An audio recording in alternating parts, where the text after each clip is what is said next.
Hello friends, आप सभी को हमारे यूट्यूब चैनल पर स्वागत है। तो आज से हम स्टार्ट करने वाले हैं युक्ति की सभी प्रतियोगी परीक्षाओं में सामान्य ज्ञान की संपूर्ण तैयारी के लिए एनसीईआरटी पर यह आधारित है। आपका सामान्य ज्ञान का सार संग्रह, जो कि आपके सामान्य ज्ञान के सभी विषयों के आपके 50,000 से प्लस आपके क्वेश्चन आंसर हैं। तो इसी सीरीज़ में जो हमारा प्राचीन काल था, यानी कि हमारा भारत का इतिहास हमने स्टार्ट किया था।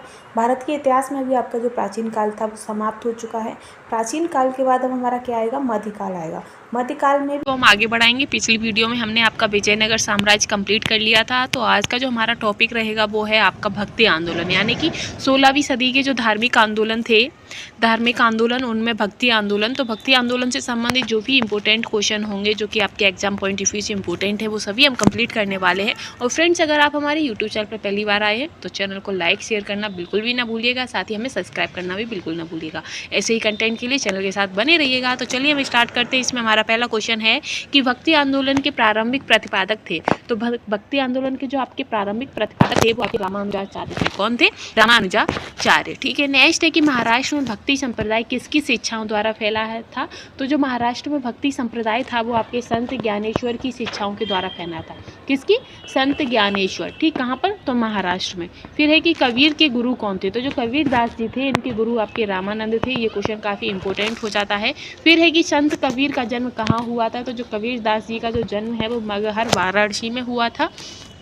ठीक, इसी में आगे है कि सभी भक्ति संतों के मध्य एक समान विशेषताएं थी कि उन्होंने, इन सभी में जितने भी आपके भक्ति आंदोलन थे और भक्ति संत जो थे, उनमें एक समान विशेषता क्या थी? तो उनमें एक समान विशेषता ये थी कि वो अपनी वाणी को उसी भाषा में लिखा जिसे उनके भक्त समझ सके। यानी कि जो संत लोग थे उन्होंने अपने जो उपदेश वगैरह होते थे वो उसी भाषा में लिखते थे जिसमें उनके जो भक्त थे वो उन्हें समझ सके। ठीक है।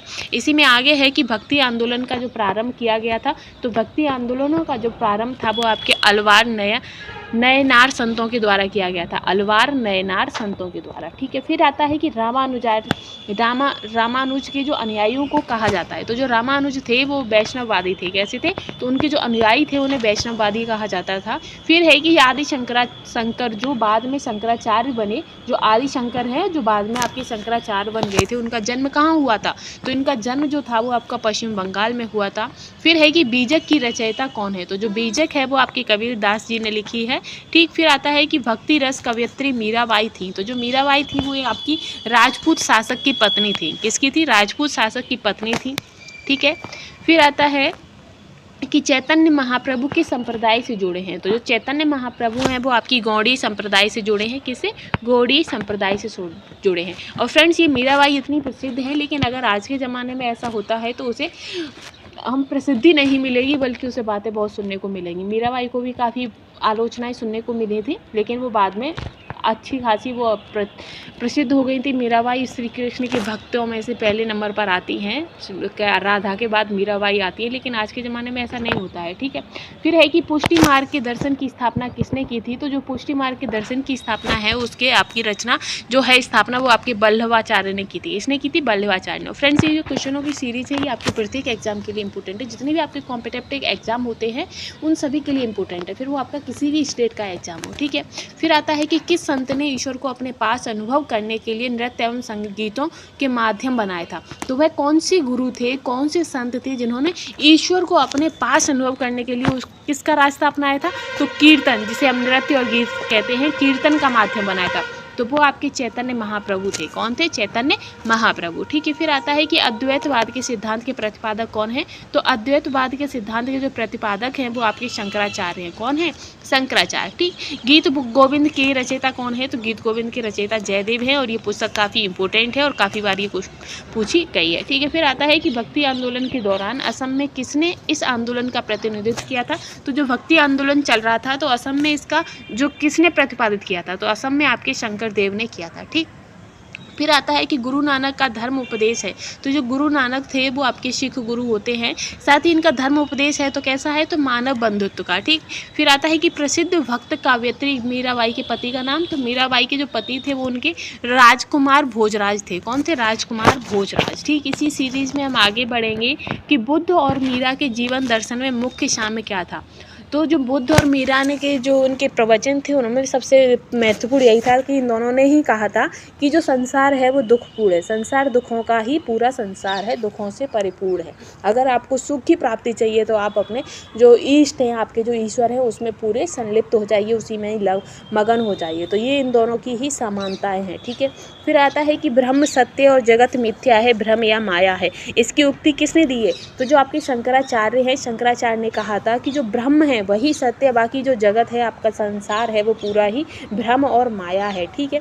फिर आता है कि किसने भक्ति के क्षेत्र में शूद्रों को भगवत दर्शन व मोक्ष का अधिकार देकर उन्हें इस्लाम धर्म स्वीकार करने से रोका था? तो जो आपके रामानुजाचार्य थे, रामानुजाचार्य, उन्होंने जो शूद्र थे और उनको भगवत दर्शन और मोक्ष का अधिकार देकर उन्हें इस्लाम धर्म स्वीकार करने से रोक दिया था, ठीक है। किसने? तो रामानुजाचार्य ने। फिर आता है कि दक्षिण भारत का वह संत कौन था जिसने अपना अधिकांश जीवन उत्तर भारत में वृंदावन में बताया था? तो जो आपके निम्बार्क आचार्य थे, निम्बार्क आचार्य, उन्होंने अपना ज़्यादातर समय, अपना पूरा जीवन ही उत्तर भारत के वृंदावन में ही बिता दिया था, ठीक है। इसी सीरीज में हम आगे बढ़ते हैं। आगे है आपका कि भक्त तुकाराम कौन सी मुगल सम्राट के समकालीन थे? तो जो भक्त तुकाराम थे वो आपके जहांगीर के समकालीन थे, ठीक है। फिर आता है कि किस भक्ति संत ने अपने संदेश के प्रचार के लिए सबसे पहले हिंदी का प्रयोग किया था? तो जो रामानंद थे, उन्होंने सबसे पहले जो अपने उनके संदेश थे, जो उनके प्रवचन थे, उनके प्रचार के लिए हिंदी भाषा का प्रयोग किया था। फिर आता है कि रैदास किसके शिष्य थे? तो जो रैदास थे वो आपके रामानंद के शिष्य थे। किसके थे? रामानंद के शिष्य थे, ठीक है।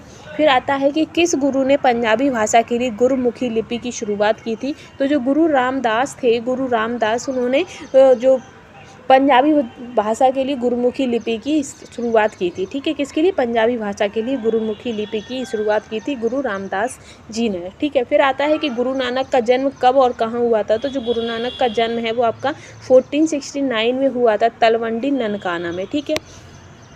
इसी सीरीज में हम आगे बढ़ेंगे कि सिख धर्म का संस्थापक किसे माना जाता है? तो सिख धर्म के जो संस्थापक है वो आपके गुरु नानक जी को माना जाता है, ठीक है। नेक्स्ट है कि चैतन्य महाप्रभु का जन्म स्थल कहाँ है? तो जो चैतन्य महाप्रभु है उनका जो जन्म स्थल है वो नवद्वीप या नदिया है। क्या है? नवद्वीप या नदिया, ठीक। फिर आता है कि शिवाजी के आध्यात्मिक गुरु कौन थे? तो शिवाजी के जो आध्यात्मिक गुरु थे वो आपके शंकरदेव थे। कौन थे? शंकरदेव थे, ठीक है। अब इसी सीरीज में नेक्स्ट है आपका कि भक्ति आंदोलन की दो प्रमुख धाराएं कौन सी हैं? तो भक्ति आंदोलन की जो दो प्रमुख धाराएं हैं वो आपकी निर्गुण और सगुण है। कौन कौन सी हैं? निर्गुण और सगुण, दो धाराएं हैं भक्ति आंदोलन की, ठीक है। फिर आता है कि निर्गुण परंपरा के सर्वाधिक प्रसिद्ध व लोकप्रिय संत कौन से? तो निर्गुण परंपरा के जो सबसे ज़्यादा प्रसिद्ध और लोकप्रिय संत थे वो आपके कबीर और नानक जी थे, ठीक है। आगे आता है कि मलुकदास ने किसका घोर विरोध किया था? तो जो मलुकदास थे उन्होंने मूर्ति पूजा और तीर्थ यात्रा का घोर विरोध किया था।